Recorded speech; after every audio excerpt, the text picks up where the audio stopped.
നമസ്കാരം സാറേ. നമസ്കാരം. എന്താണ് പ്രശ്നം?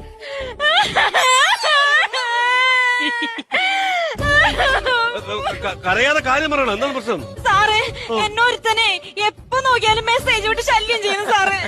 അവനെ കൊണ്ട് വല്ലാത്ത ശല്യമാണ് സാറേ. എന്ത് മെസ്സേജാണ് ഇടുന്നത്? അവനെപ്പോഴും വിടുന്ന മെസ്സേജ് എന്താണെന്നറിയോ? എനിക്കൊരു കാര്യം പറയാനുണ്ട്, എനിക്കൊരു കാര്യം പറയാനുണ്ട്, എനിക്കൊരു കാര്യം പറയാനുണ്ട്. ഇത് തന്നെ പറഞ്ഞുകൊണ്ടിരിക്കും സാറേ. ഇവര് നിങ്ങൾക്ക് അവരെ ബ്ലോക്ക് ചെയ്യാറുന്നല്ലോ. അയ്യോ, അങ്ങനെ ബ്ലോക്ക് ചെയ്യാൻ പറ്റൂല സാറേ. അതെന്താ? എനിക്കൊരു കാര്യം പറയാണ്ടെന്ന് ആരെങ്കിലും പറഞ്ഞാലേ അതെന്ത് കാര്യം അറിയാൻ വേണ്ടി എനിക്ക് എപ്പോഴും ഇങ്ങനെ ദൂരം വന്നോണ്ടിരിക്കും. എനിക്ക് ഉറങ്ങാൻ പറ്റൂല സാറേ അത്. ആ ബെസ്റ്റ്.